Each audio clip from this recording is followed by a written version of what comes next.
Assalamualaikum warahmatullahi wabarakatuh. Selamat malam Bapak Dr. Halim Purnomo selaku dosen saya di mata kuliah Al-Quran dan Al-Hadis, dan teman-temanku yang mungkin saja menonton video ini di kesempatan yang lain. Pada video kali ini saya akan memberikan penjelasan atau pembahasan mengenai makalah yang menjadi tugas individu dengan judul Rasulullah sebagai Guru dan Pendidik. Latar belakang yang saya ambil adalah pemikiran mengenai begini.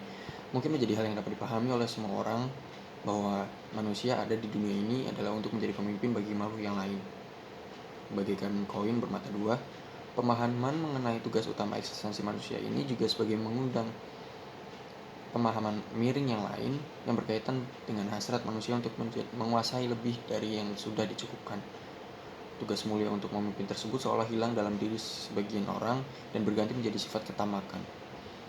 Beberapa manusia seolah telah kehilangan pegangan dalam hidupnya. Lantas, berangkat dari fenomena itu, kita dapat pahami bersama bahwa pentingnya pendidikan karakter untuk kemudian diterapkan kepada setiap individu, yang kemudian pendidikan karakter ini akan menjadi penentu pola pikir seseorang, naluri, nurani, dan tindakan yang akan diambil seseorang. Apakah tindakan itu akan menjadi tindakan yang baik menurut masyarakat ataupun kurang baik gitu. Ilmu tentang segala yang baik dan tidak baik di dunia ini ada karena dibentuk oleh struktur sosial yang ada. Yang kemudian ilmu yang saya tadi sebutkan tidak hanya tentang norma, tetapi juga tentang ilmu saintifik yang diberikan oleh orang yang lebih tahu kepada orang yang mungkin pada saat itu belum tahu. Nah, proses pentransferan pengetahuan itulah yang kemudian disebut sebagai proses pembelajaran. Di dalam proses pembelajaran sendiri, ada tahapan di mana terdapat minimal 2 orang yang berinteraksi, di mana pihak satu memiliki ilmu pengetahuan yang kebetulan lebih ada dan satu pihak lain sebagai pihak yang menginginkan ilmu tersebut. Nah, pihak yang memiliki ilmu lebih tinggi dari pihak yang lain dan kemudian dijadikan panutan ini disebut sebagai guru. Guru, menurut definisi yang telah saya tulis dalam makalah ini, adalah seseorang yang kita jadikan panutan dalam menuntut ilmu, baik bersifat ilmu sains atau karakter yang diajarkan. Tetapi permasalahannya adalah Indonesia saat ini seperti tengah mengalami krisis karakter bangsa dan kemudian juga kemunduran generasi intelektual yang lambat laun menurun kualitasnya. Atau jika ada anak yang memiliki kecerdasan di antara orang-orang yang lain, kecerdasan di atas rata-rata, dia tidak dibarengi dengan karakter yang kuat untuk menjadi orang yang baik menurut masyarakat. Indonesia seolah kehilangan ruhnya sebagai negara yang menjunjung budaya ketimuran. Segala bentuk usaha yang dilakukan baik oleh pemerintah maupun masyarakatnya kini kehilangan arah dan tujuan yang jelas. Akan kemana negara ini dibawa? Fenomena degradasi moral tersebut dapat kita saksikan langsung di keadaan masyarakat saat ini, teman-teman. Dan fenomena tersebut juga dapat kita jadikan sebagai refleksi diri tentang sudah sejauh mana sih pendidikan atau kualitas pendidikan yang kita miliki, outputnya apa, apakah sudah baik atau belum. Di situ kita jadikan refleksi diri untuk kemudian kita tingkatkan lagi, baik itu secara infrastruktur ataupun sumber daya manusianya sebagai tenaga pendidik atau yang lainnya gitu.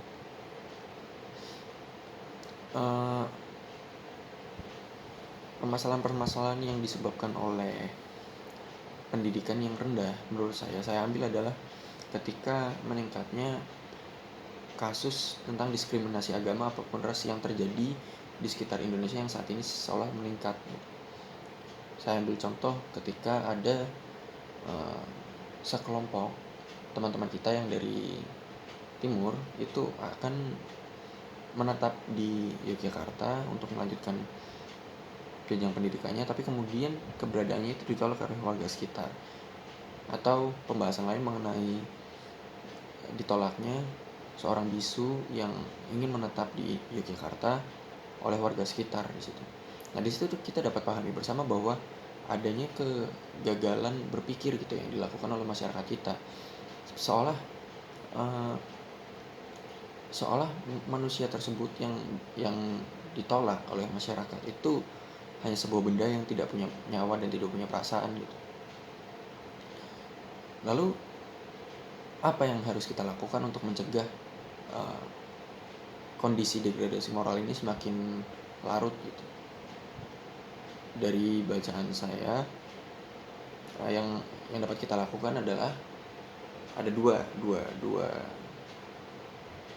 hal yang dapat kita lakukan untuk mengantisipasi tersebut. Yang pertama adalah mereposisi Rasulullah sebagai pedoman dalam kita uh, belajar gitu, baik itu belajar ilmu-ilmu yang secara saintifik ataupun belajar karakter di dalamnya.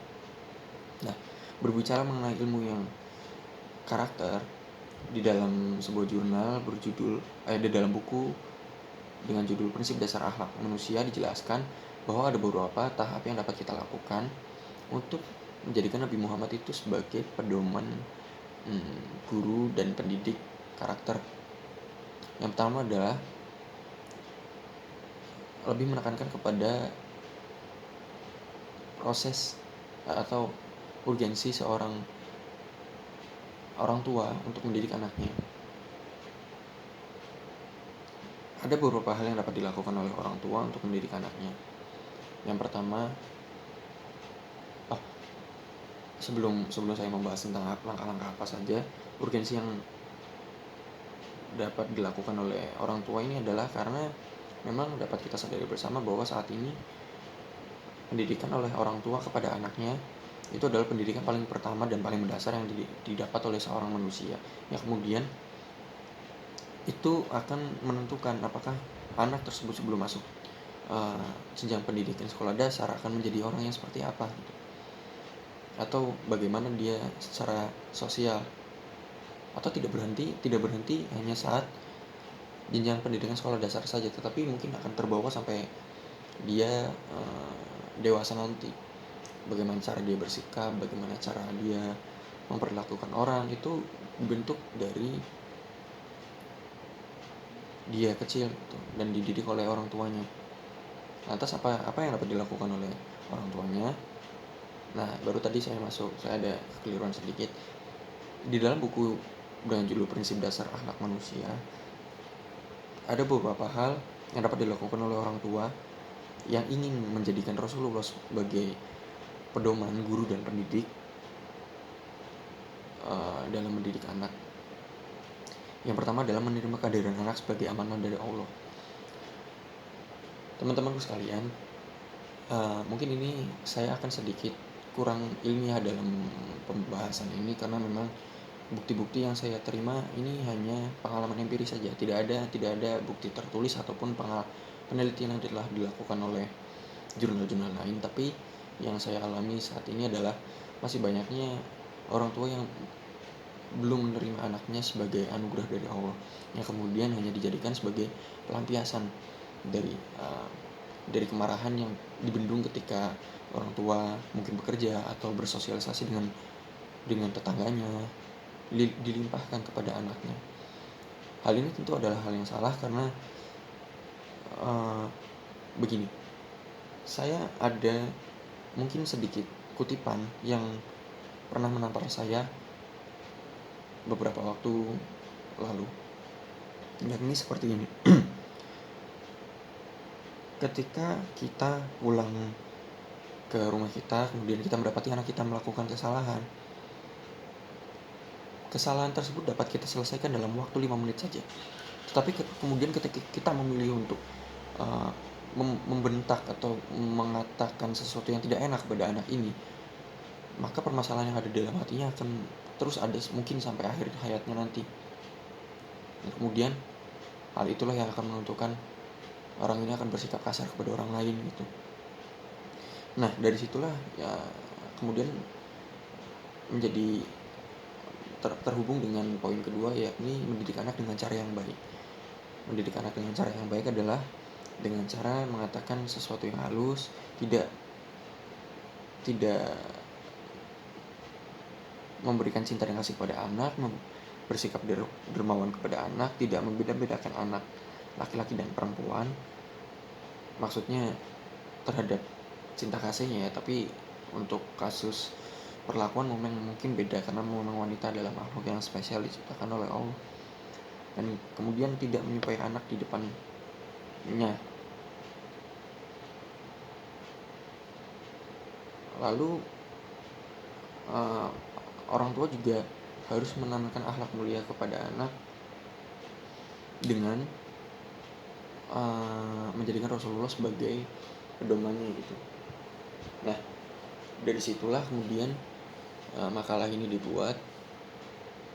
Harapannya mungkin akan menjadi sebuah refleksi bagi teman-teman ataupun Bapak Dr. Halim Purnomo dalam mendidik anak. Ya, kemudian anak-anak tersebut akan menjadi generasi yang mampu mengubah kondisi yang saat ini terjadi. Sistem pendidikan yang saat ini terjadi itu sudah terlanjur kacau apabila pertanyaan itu teman-teman sekalian tanyakan kepada saya, karena sebuah sistem ketika kita melucuti hanya satu orang atau satu bagian saja, itu masih ada bagian-bagian yang lain yang korup gitu. Maka untuk mengganti sebuah sistem itu menjadi baik, maka gantilah secara keseluruhan. Dengan apa? Dengan hadirnya anak-anak yang telah dididik tersebut, telah dididik berdasarkan Rasulullah sebagai acuannya. Demikian makalah ini saya buat. Terima kasih kepada teman-teman yang terima kasih kepada teman-teman yang sudah bersedia untuk meluangkan waktunya, dan terima kasih pada Dr. Halim Purnomo untuk waktunya. Terima kasih saya ucapkan. Selamat malam. Assalamualaikum warahmatullahi wabarakatuh.